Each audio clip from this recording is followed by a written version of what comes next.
Okay, it's that time. Right, I'd just now like to introduce one of the cutest, most colourful people that I know in Cocaine Anonymous. You're in for an emotional ride with her share, so have your laughing faces and your hankies ready for Sarah D.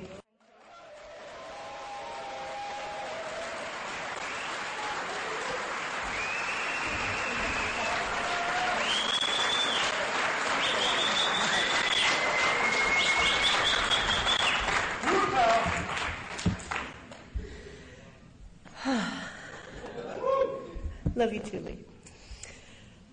Good morning. My name is Sarah D. I'm a grateful, recovered drug addict.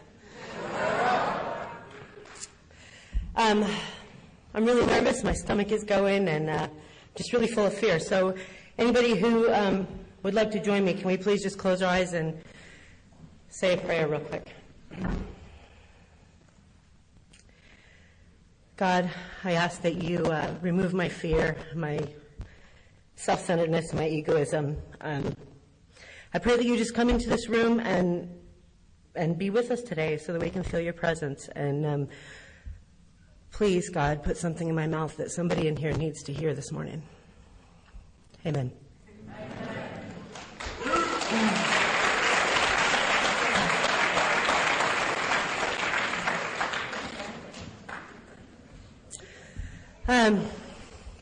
So yeah, like I said, my name is Sarah D. and I'm a grateful, recovered drug addict. Woo! Thank you, God. I'm going to tell you a little bit about what it was like, what happened, and what it's like today. I'm going to start off really young. When I was a kid, my parents got clean and sober in this fellowship about 6,500 miles away from here, and so I grew up in a 12-step household. My grandmother's been clean and sober in another fellowship since before I was born. And when I was about 5 years old, my mother and father got clean in this one. We lived in a single-story house, and my dad built the second story on our house and built 12 stairs. And on the front of each stair wrote a step.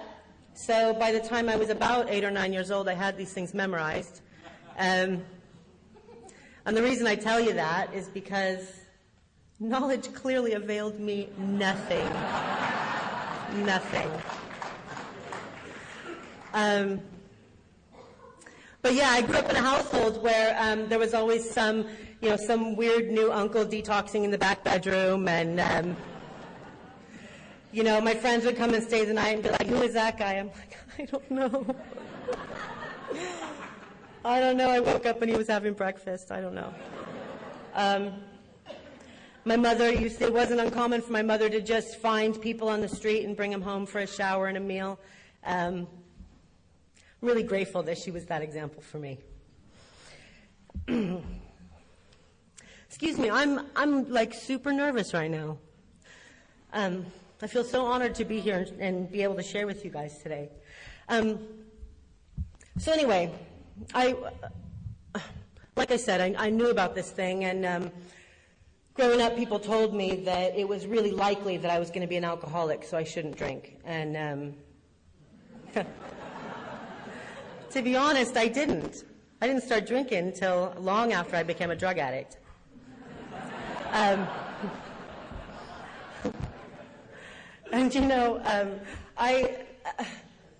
I remember as a kid, everybody talks about it.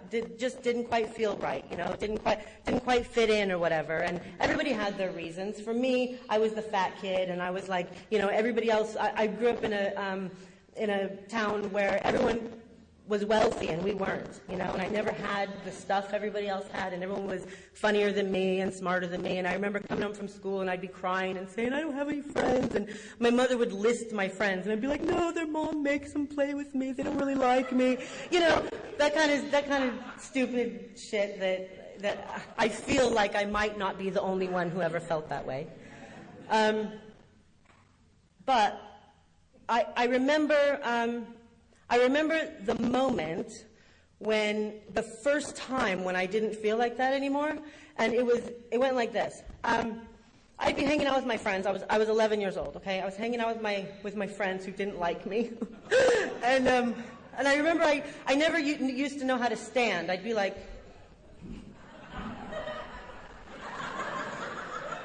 you know, like, I don't know how to hang out with you guys, right? And the first moment that went away from me was we had stolen my friend's grandma's cigarettes, right? And I took a drag off this cigarette, and I went, and my head just, like, lifted off my shoulders, and all of a sudden, you know, all of a sudden I could hang out with you guys. And you probably actually liked me, you know? And that feeling right there, I'll tell you, I don't remember the first time that I got high on marijuana. Don't remember the first time that I got high on LSD. I don't remember the first time that I got drunk. I remember that like it was. In fact, just now when I breathed out, my head kind of lifted a little bit. I remember that. I remember that head change, and I chased that. Because for just a moment, I felt okay. I was okay in my skin. And, you know, I don't know that drug addicts and alcoholics are the only ones that experience that not being okay with myself. But what I do know is that for me, to try to fix that, to try to just not feel that way, I started drinking and using, and for me, because I have an allergy to alcohol and drugs, once I started, I couldn't stop. And it was really a lot of fun for a while, and then it just became sad. You know, and about 15 years ago, 17 years ago, I had a lot of fun with party drugs, and I had a lot of fun with Class A's, and I had a lot of fun with all that stuff. And then it wasn't fun anymore. And every place that I lived in, I turned into a crack house. And, you know, I had my children taken away from me. My personal story, this doesn't have to be anybody else's, but my story includes jail and mental institutions, and my story includes homelessness and, you know, all the stuff that goes along with that to try to get some money together to just not feel this way anymore. You know, I don't really need to go into a whole lot of that because I think a lot of you probably know how to drink and use already. I was looking for a way to do it successfully, and I didn't find it. And I was married for 13 years to a heroin addict. And I was addicted to a lot of things, never heroin. I did it plenty of times, but I wasn't addicted to it. And for me, that's what a drug addict looked like. You know, so for a long time, he was my problem. You know, I remember I didn't think I had a drug and alcohol problem, but I knew I damn well had a husband problem. And that was actually really convenient for me because I never ever once had to look at myself, and everybody else in my life kind of played along with that. You know, if you just got rid of him, you know, why are you still with that guy? And the truth is, you know, I would have had to do some work if I wasn't with him anymore. The fact of the matter is that it got to a point where I remember waking up in the morning, and before my eyes would open, I remember that feeling of, oh, God, are you really going to make me do this one more day?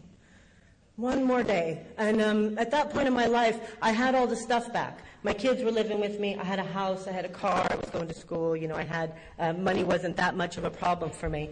And in fact, the Class A's had kind of left my life. But what hadn't left my life was my addiction. And I was pitiful. I was drinking in my basement without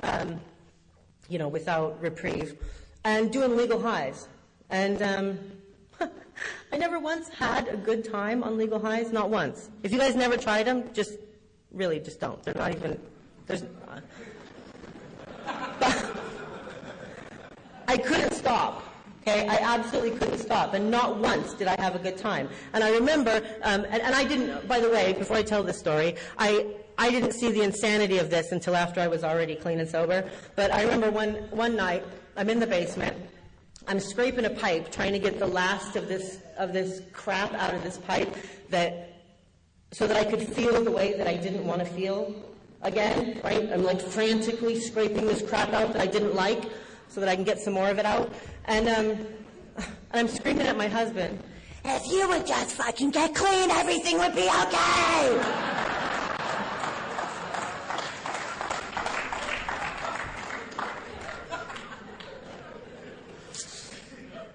So anyway, it wasn't long after that, well, for about a year before this, I'd been doing things like getting really drunk and then walking really close to the freeway, kind of hoping that I'd trip and fall and get hit by a truck. And I was constantly getting these visions of like a bookcase crushing my head. And I couldn't kill myself, but I damn sure didn't want to be alive, And if you're nodding, there might be something wrong with you. If you get that, normal people don't feel like that.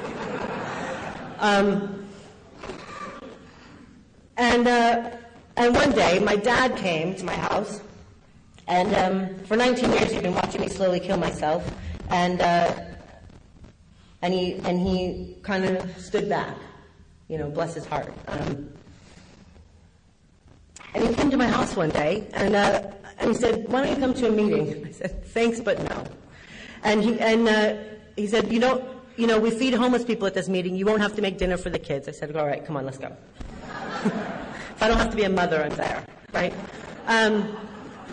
So I'm at this meeting. The kids are fed. They're in this little daycare area, and this is no word of a lie. I'm in this meeting where it's literally my dad's best friend, a guy that works for my dad, my grandmother's best friend, and me. Okay? That's it. It's a topic meeting. The meeting is hope, and they're sharing to me. Right?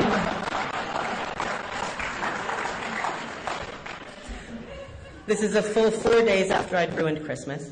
Right? All I want to do is be dead. And, like I said, the topic was hope. I remember this really well. Everybody's talking about hope, how they got all this hope, how they talk to God, how God gives them hope, blah, blah, blah. And I'm thinking, you lying sons of bitches. If you have ever felt like I feel right this minute, you would not be talking to me this way. There's no way, And I knew that whatever they had was not something that I could ever have. And weirdly enough, this man, I don't believe in coincidence, this man walked into the meeting. It was about halfway over. Everybody had already shared already. I had, had my verbal diarrhea all over the place. And he came in. Everybody turns to look at him, right? It's like, "It's your turn to share." He goes, "Oh." He's like, I'm not from around here. I'm from about 4 states away. I haven't been to a meeting in about 7 years. And I was driving through, and I don't know, something brought me here. He was clearly really uncomfortable with this little family reunion. He wanted to get out of there, right? But he said, "All I know is that when I pray, it gets easier." And he left the room. God brought that man to me that night, to me. I went home that evening, and I was laying in my bed, and I heard a voice. Okay, this was not my voice talking to me. This was a voice from outside of me. It said, "Sarah, you can pray now." Oh, I saw a light come up out of my chest. I may have still been hallucinating from the day before, all right? I'll put my hands up to it. Whatever it was, it got me up out of bed and it got me on the floor. My knees were on the floor. My face was on the floor. Tears were streaming down my face, and I said, "God, whatever it is that I got to do, I will do that thing. I will do that thing." And it was the first real prayer in a long time for me. And what that meant for me was I picked up a big book that just happened to be in my house, and I started reading it. Lo and behold. And I come from an area where, just checking the time here. I come from an area where there's a lot of meetings, any time of day or night. In fact, there's a massive house about about a 40-minute bus ride from where I was that literally any time, day or night, there's a 12-step meeting of various kinds. And I was hanging on tight. I was hanging on for dear life. And while there was meetings any time of day or night of any fellowship that you may care to go to, I personally didn't hear a whole lot of message there, you know. And I was white-knuckling it, and I was hanging on, and I was going to as many meetings as possible. And I kid you not, we would go, I mean, sometimes it'd be, 10 meetings a week, 10, 11 meetings a week, and sometimes I'd be at this house, and I'd have gone to one meeting, and then I'm sitting there looking at when's the next meeting on, and we'll go to whatever. And my friends and I had a couple of friends, and we would be hanging on to each other like this at a Codependence Anonymous meeting. Anything, please God. And I was off the wall, and I was hearing about people's dead cats, and I was hearing about people's broken garage door openers, and I just wasn't using today, and I'm spending a lot of time in coffee shops, and I'm ignoring my kids, and thank God, by the grace of God, I stayed clean and sober for a few months that way, and my behavior was absolutely off the wall, and I was using the rooms as a dating service, and I gotta tell you guys, you are easy pickings. I mean, truly. All bridges burnt, show up at a meeting, she smiled at me. Oh, shit.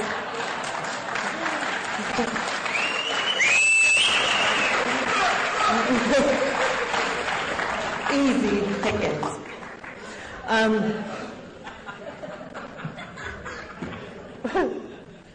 But God knew how to keep me in the rooms anyway. So I found myself through this series of events, just because I'd grown up around recovery and I knew a lot of people in recovery, a lot of people with a lot of long-term sobriety. I ended up at this business conference that I didn't really have a lot of business being at, and I was pretty brand new, and I'm scouting, and this guy gets up on stage and he's got a cool accent and he's talking about God, and he's talking about the solution of recovery, and I hadn't heard a whole lot about that, and I was going to have me some of that, and so anyway, long story short, he came to visit me for a weekend, not to do step work, and he took pity on me and ended up taking me through the work. 13, 1, 2, 3, like that.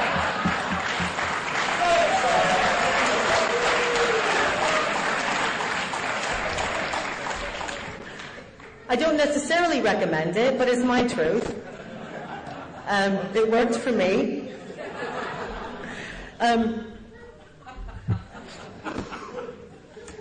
But something happened. And a lot of things happened. And in that weekend, he took me through the action steps in about 18 hours. All right? And I was positively terrified. I'd never done a proper step 5, and I didn't want this guy to run away. All right? And I knew it was the chances were high, right? If I read him this. But I also didn't want to die. And I did a terrifying thing. And the man was crazy enough to stay. I caught fire really quick, you guys. Really, really quickly. I caught pregnant really quickly as well. And I was sponsoring it at about 4 months clean and sober, and I was running around. This is the way. Do this or die. And I'm yelling at old timers. 20 years. You are murdering people.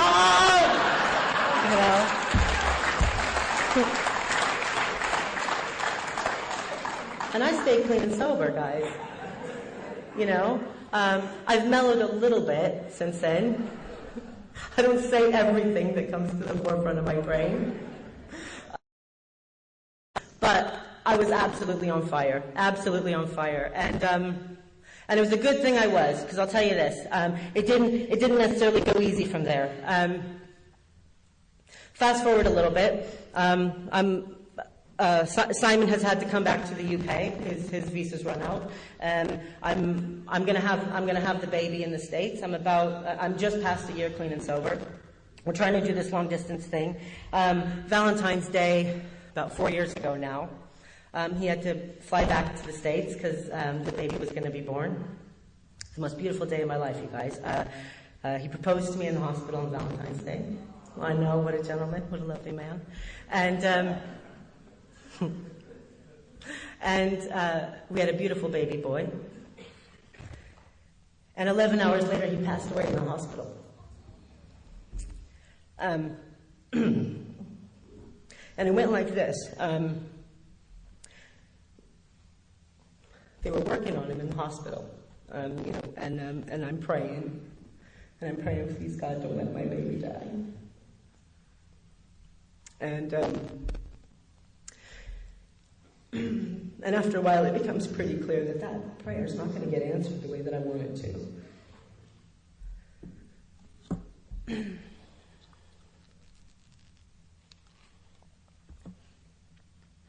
And my prayer changed. About 10 minutes in, my prayer changed.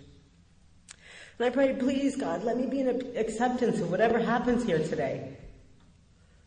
And let me just put that into perspective for you. My trigger previously was consciousness.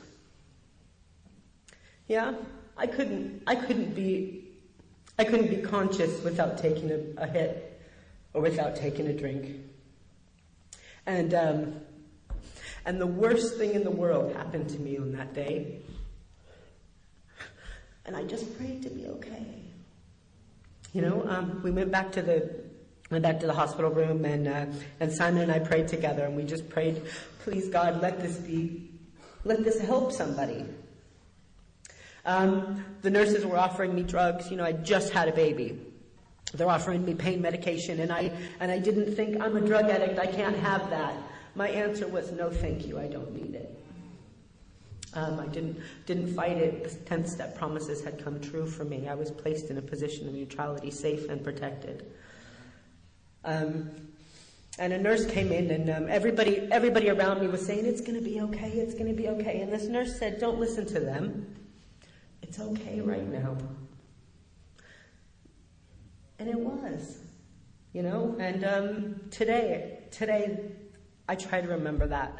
It's not going to be okay. It is okay. Worst case scenario is still okay, and God's got me. However, disconnected,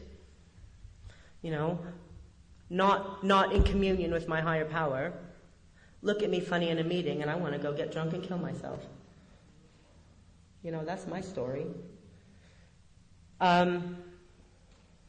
So what did we do? We were in a meeting the next night sharing about it.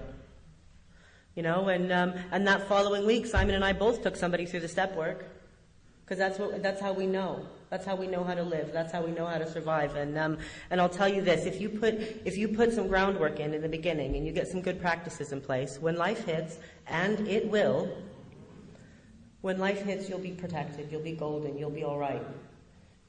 Just keep doing this. Just keep doing this. One more day. And after a while, it gets easier.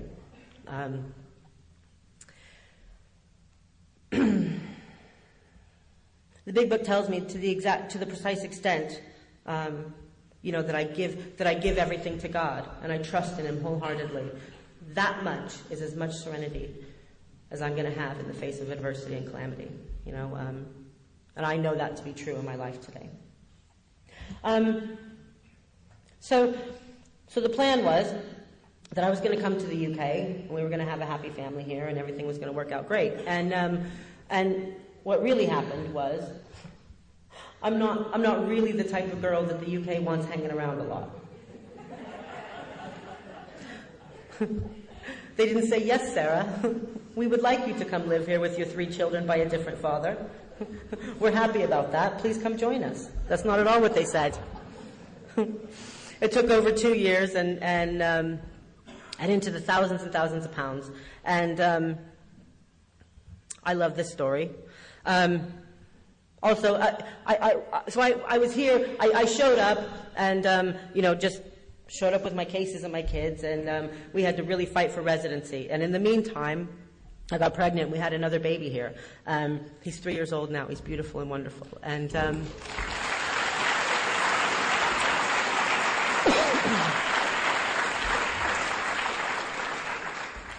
I have a wonderful mother-in-law who's at home watching him now. She is, Jay. She's beautiful. So, this is a really cool story. We had exhausted every last penny. I wasn't allowed to work, right? We had come to the very, very end of our financial abilities. We had borrowed money. We had sold everything. Friends had done fundraisers in the States. People had got money together to help me get through this legal stuff. And we got to a point where it was 2 weeks until we had to have something around £3,000 together, and we simply didn't have it. That was it, and then we were going to get deported. Okay, so Simon and I sat down and we thought, what are we going to do? What are we going to do? And we came to the conclusion that, well, maybe I wasn't meant to be here. Maybe I've got to go home. And so we kind of just said, all right, God's going to take care of that. If I have to go home, I have to go home. And within a week of having that discussion, a check came through the mail. They'd been looking for Simon for about 5 years. It was a tax rebate check. Okay? And it was £27 more than we needed. I'm not done yet. So I go to the bank to deposit the check, and we're £26 overdrawn. So, with God as my employer, sometimes I'd get paid actual cash for this stuff. So let me tell you a couple things. In that period of time when I wasn't allowed to work and there wasn't much for me to do but just sit in my house, it just became the step work house. There were groups of women in there constantly. I mean, I was taking groups 2, 3, 4, 5 at a time through, once a week. We were just churning them out like a factory. It was just, getting them out there, getting them out there, getting them out there. And, so I think God had a plan for me, obviously, right? I was put where I needed to be, and I wasn't given a choice in the matter. And, thank God that I have this work to do, and thank God that I don't really have a choice in what happens in my life anymore. That I can just kind of give up and give it all to God and let God just sort of guide me, because I'm not the kind of person that would choose to give my time to other people. I'm not the kind of person that would be like, oh, working for God, that sounds like a good idea. What? I'm selfish, I'm really selfish, and I'm a thief, and I'm a cheat, and I'm a liar, and I was never brought up I wasn't going to be a nun or a missionary or something else that was going to work for God. So what God did to me was break me down hard enough to the point where I didn't really have much of a choice. Work for me or die. Okay, I get it. Because I was properly stubborn, and I wasn't going to do it otherwise. So I just want to tell you a couple things. Here's what I think about this program. People say all the time, I don't know how it works, it just works. There's a chapter in the book called How It Works.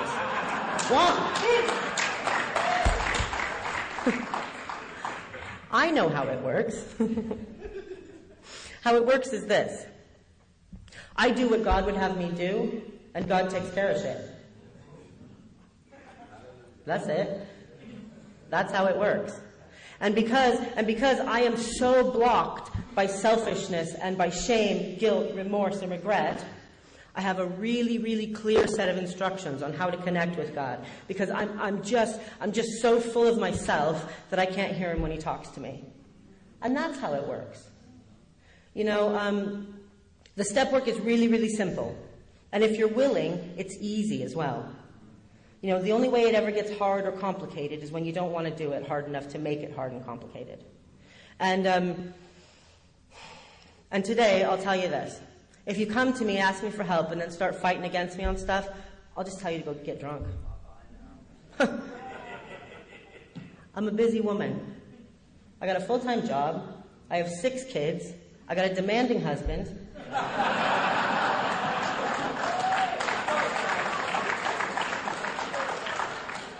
I got a fellowship that I love, a legion of sponsees, and service work that I would kill and die for, you know, and a God that I do whatever I can for. And to be honest, I don't have time to argue with you about why you should do this. I don't. And there's other people out there dying who need your spot. You know? So, I'll explain it to you. I'll even explain it to you a couple of times. But at a certain point, it's just time for you to go get drunk. And I'll tell you this. Those steps on the wall there, at least half of them mention God by name. Right? This is a program about God.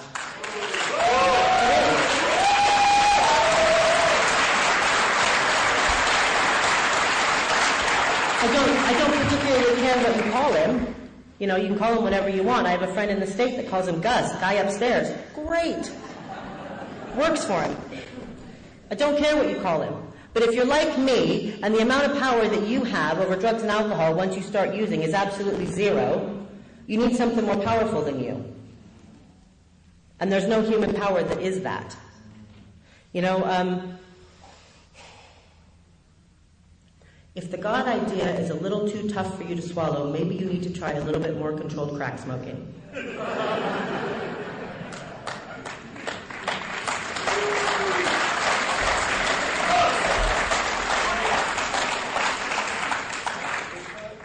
Like I said, I don't care who you call him, I just care that you call him. And I'm here to tell you that I am recovered. I am recovered. I do not fight the obsession for drugs and alcohol anymore. I don't fight it. Page 100 and 101 of the Big Book of Alcoholics Anonymous tells me there's no such thing as a trigger. I know that to be true in my life. I spend Christmas, I spend all kinds of time with my husband's family. They're heavy drinkers, you know, and we have a good time. You know, I go to weddings, I do that stuff. I get to be around people that I love who are absolutely shit-faced. It's hilarious. I have a really good time, and then I go home and go to sleep clean and sober. And that's one of the many, many, many, many, many, many promises that this program makes to me. And I can guarantee you something with 100% faith, that if you do this program as outlined in the Big Book of Alcoholics Anonymous, you will never drink or use again.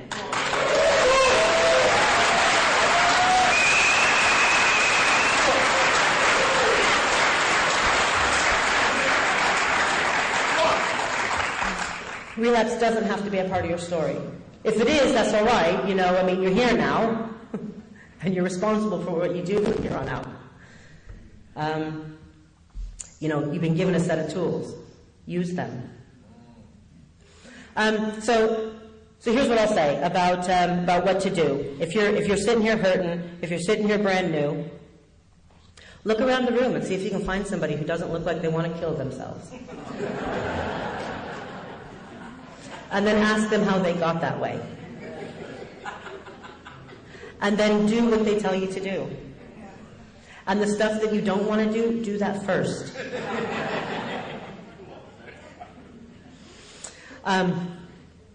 I absolutely love this program. For me, service has been a massive part of my journey. I've been in service to Cocaine Anonymous since I was 3 months clean and sober, and there hasn't been more than a couple of weeks in a row that I haven't been to service to this fellowship. And it has kept me in very good stead. I'll tell you, I was just telling somebody the other day that I was probably almost 6 months clean. And the area that I come from is very small, right? So we don't have any districts. And the first time I showed up to my new home group, they made me the GSR. And so I'm going to area. I'm 3 months clean, and I ended up also on the Unity Committee, and I'm put in on a Unity event, and all this stuff, right? And I've got commitments at various groups, and I'm almost 6 months clean, and I'm sat in front of this bar in my car, and I'm really seriously considering going in. Really seriously considering going in. And my ego just would not let me tell those fuckers that I'd gotten drunk. I was going to have to show up to all my commitments and say that I had gotten drunk. So instead, I called my sponsor in the car, in the parking lot of this bar. I said, what do I do? Because I don't want to tell you that I got drunk. So while service did not keep me clean and sober, service did put me in a position to be missed had I gotten drunk. And I knew that I had to do something when that black spot came, when that moment came. And there have been a couple of times in my sobriety that I have, the thought has come. The thought has absolutely come. And probably because I'm not incredibly disciplined. People talk about they've not missed a single day of prayer or meditation, and they do this and that and the other thing, and awesome, phenomenal. That is not my story. Not my story. And what happens as a result of that is that I get really, really high on this program, and then I get really, really low. And then I get really, really high, and then I get really, really low. But when I get really low, I just know that means I've got some work to do. I do have tools to take care of that stuff today. And what I do have to tell you is that I love getting high. I absolutely love getting high. And if I couldn't get high in here with you guys, I would get high out there. I get high in here with you. Right now, today, getting high with you guys. I get high in my front room. Every time I get on my knees and do a third step prayer with somebody new, I get high. And it's got legs. It's amazing. Absolutely amazing. And I get high when I see my sponsees sponsoring other people. And I get high when I see those people sponsoring other people. The ripples that I make in my world today are positive ones for the most part. And I gotta tell you, I take a shower every day. Get on that. Woo! I brush my teeth twice a day. Woo! Little stuff like that. My kids have clean clothes. All right, I'll end on this. I have a job where they've given me the keys to the safe.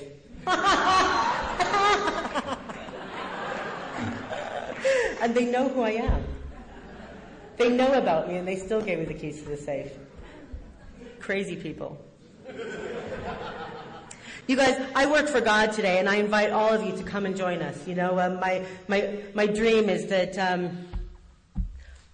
we're fighting a disease, and my dream is that we all get together as soldiers and fight this together. And whether you take 18 hours to go through the steps and take people through that way, or whether you take 18 months, just get somebody through. Don't make them show you willingness. I'll say that. Do not make them show you willingness. You don't show up at the hospital with a gunshot wound and the doctor says, show me some willingness, and keep coming back here for 3 months before I'll sew you up. You don't.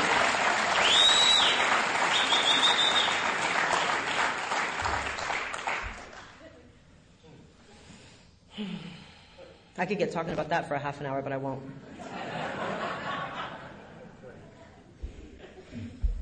So yeah, get on board. Come and join us. Can you guys please, just as a little favor to me, because I'm going to wrap it up now, could you please remain in your seats and stay quiet until we get to all huddle up for the Serenity Prayer? I cannot wait to do a massive Serenity Prayer with you guys.